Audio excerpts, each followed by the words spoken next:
क्या गुंथर बनने वाले हैं king of the Ring tournament के विनर? क्या ब्रॉन्जन रीड बनने वाले हैं नए इंटरकॉन्टिनेंटल चैंपियन? क्या सीएम पंक ने टीज कर दिया है उनका नेक्स्ट मैच? जानते हैं ये सारे सवालों के जवाब रॉ फटाफट में।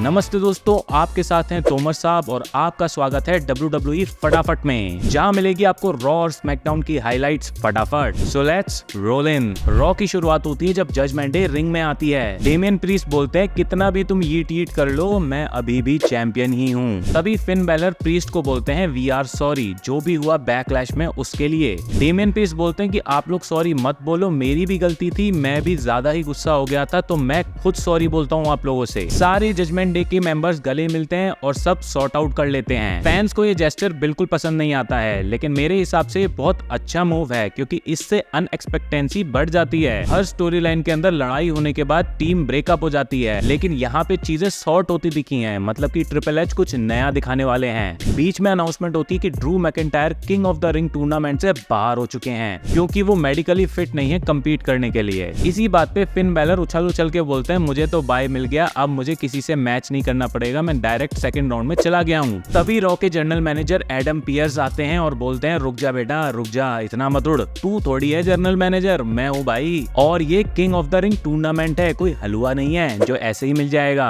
चुपचाप मैच कर जे उसो के साथ। और उछलते कूदते ईट करते जे उसो रिंग में आ जाते हैं। नो डाउट फैंस बहुत खुश होते हैं, लेकिन मुझे बिल्कुल पसंद नहीं आया ये मूव। मुझे लगता है किसी नए सुपरस्टार को यहाँ पे अपॉर्चुनिटी देनी चाहिए थी, कितना अच्छा पुश मिल सकता था उसको। खैर छोड़ो, यीट और फिन बैलर का मैच स्टार्ट हो जाता है टूर्नामेंट का। पहले फिन यीट को बढ़िया पेलते हैं, पूरे मैच में जे उसो पिटते ही रहते हैं। फिन को बहुत दमदार दिखाया जाता है पूरे मैच में, लेकिन एंड में 2 स्पीयर खा के फिन हार जाते हैं। एंड ऑफ द मैच में ड्रू मैकिंटायर भी वहां पे अपीयर होते हैं और खड़े खड़े बोल रहे होते हैं कि मुझे कुछ मिलेगा कि नहीं, वर्ल्ड चैंपियनशिप भी ले ली और यहाँ किंग ऑफ द रिंग से भी निकाल दिया। ऑनेस्टली मैं चाहता था कि Finn Balor he king of the Ring tournament जीते और उसके बाद उनके और डेमियन प्रीस्ट के बीच में वर्ल्ड चैंपियनशिप का मैच होता। इमेजिन कितना मजा आता। चलो वो तो हार गए, आगे क्या होता है वो बताता हूँ। ड्रू और एडम पियर्स बैक स्टेज बात करते हैं और ड्रू बोलते हैं कि मेरा जो स्पॉट था वो क्यों दे दिया तुमने जे उसो को। एडम पियर्स बोलते हैं कि तुम इतना उछलो मत, तुम मेडिकली क्लियर नहीं हो, थोड़ा रेस्ट ले लो। ड्रू मैकिंटायर गुस्से में चले जाते हैं और तभी सीएम पंक की एंट्री होती है और सीधा रिंग की तरफ निकलते हैं। बीच में वो चैट गेबल को फिस्ट बॉम्ब करते हैं। अब ये क्यों किया है इसको तो WWE समझाएगी आगे। सीएम पंक रिंग में जाके बोलते हैं कि मैं आ गया हूँ और ड्रू चला गया है, आप लोग ट्वीट करके उसको वापस बुलाओ।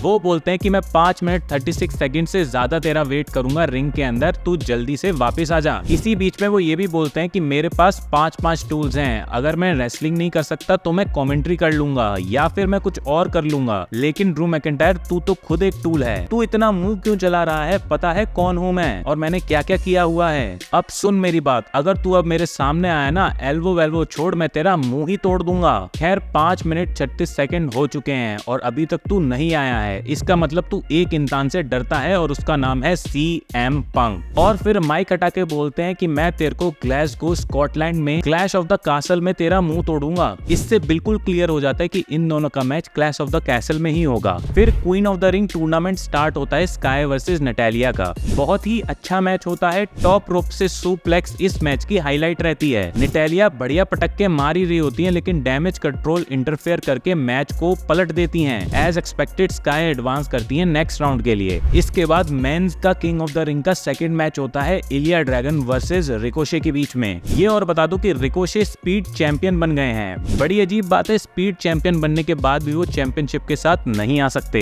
खैर मैच बड़ा ही एनर्जेटिक होता है और hurricane Rana from the top rope इस मैच की हाईलाइट रहती है। उड़ उड़ के रिकोशे मोमेंटम बना ही रहे होते हैं, लेकिन एंड में मैन ड्रैगन उछल के एक मुक्का मारते हैं और मैच जीत जाते हैं। अब उनका मैच सेकंड राउंड में जे उसो के साथ होने वाला है। आपके हिसाब से कौन जीतेगा कमेंट बॉक्स में बताओ। मेरे हिसाब से शायद जे उसो जीतने वाले हैं। एंड में रिकोशे और ड्रैगन हाथ मिला लेते हैं, इसका मतलब WWE इनको एज अ बेबी फेस ही आगे पुश करने वाली है। नेक्स्ट मैच होता है जोई स्टार्क वर्सेस आइवी नाइल के बीच में। जोई स्टार्क पेल के जीत जाती हैं और नेक्स्ट राउंड में चली जाती हैं। फिर R-Truth की रोज की बकचोदी का एक सेगमेंट फिर से डाल दिया WWE ने। मतलब इस बंदे से तो अब मैं बोर हो चुका हूँ।